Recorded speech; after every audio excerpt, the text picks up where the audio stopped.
Hi, Charles here. Well, here comes the second episode for this week.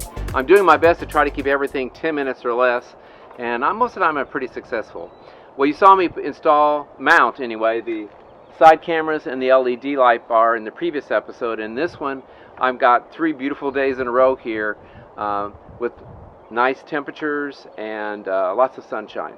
So I will be able to cut that hole up there finally, and I think it's the last hole in the roof. Thanks for watching. So I'm up on the roof. I've just been on the phone for an hour with a good friend of mine, Timmy, in Texas, and he is a solar expert. He really knows his stuff. He's got an off-grid tiny house and a runaway like ours, but it's all super duper solar, lots of wattage, and asking him advice about putting this box on here.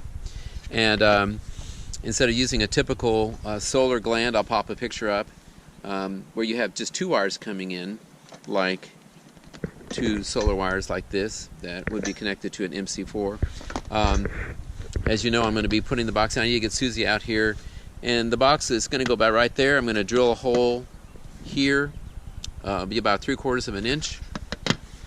I've got a rubber grommet that I think this is what I'm going to use in that hole. I will cut it with, let's see, where's the hole saw? Right here. Already had one, and so that should take care of the hole. I'll be careful drilling. Of course, I will treat it with some paint. I've got a little plastic container with some primer paint for metal, and I'll get that done. And then I will be putting holes along this. So I just was tapping on the roof, showing Susie, you know, where I was, and she said I wasn't on top of where a puck light. So I did a small hole and a larger hole, and now I'm through the roof and the insulation.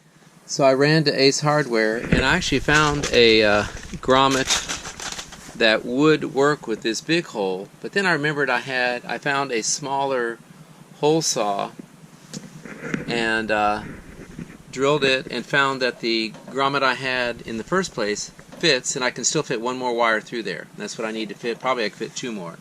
So I'm going to go with the smaller hole. Well, let me interrupt this episode. As you'll see, I switched boxes.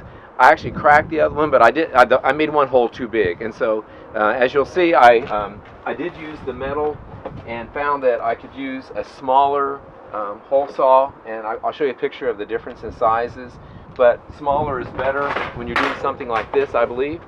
And I got a flat washer instead of using that rubber grommet.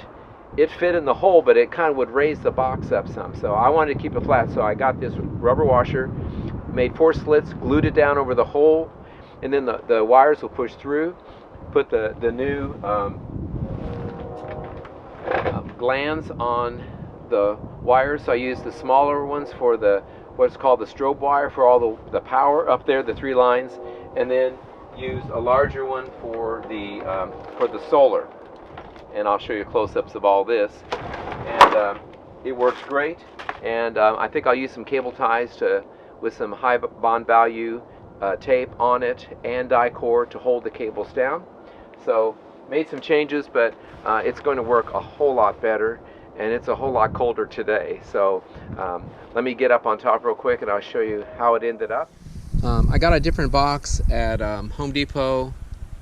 I didn't like one of the holes that I made, so these bigger ones are for the solar, the MC4 cables, and then these 3 are for the strobe wire.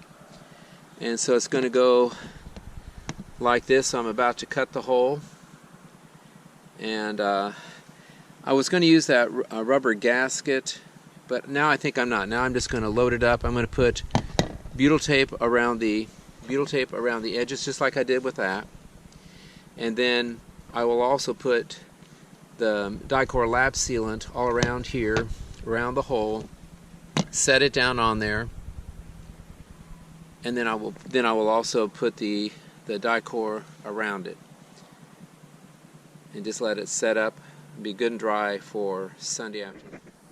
So I've got my hole cut, and I've put primer around the edges, and it looks kind of weird.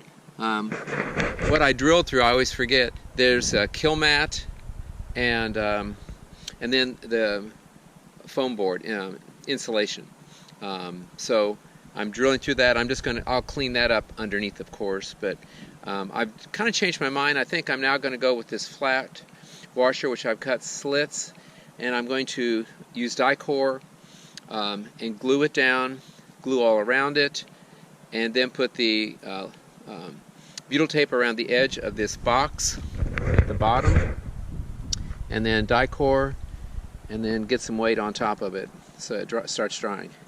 So I put the die-core with the butyl tape, and then where I didn't have butyl tape, I put the die-core, and it's already extremely solid on there. So I went ahead and put this top on, and I did end up using that rubber gasket, put slits in it so that the wires will go through it. And then now I'm just making sure, I did clean with alcohol, by the way.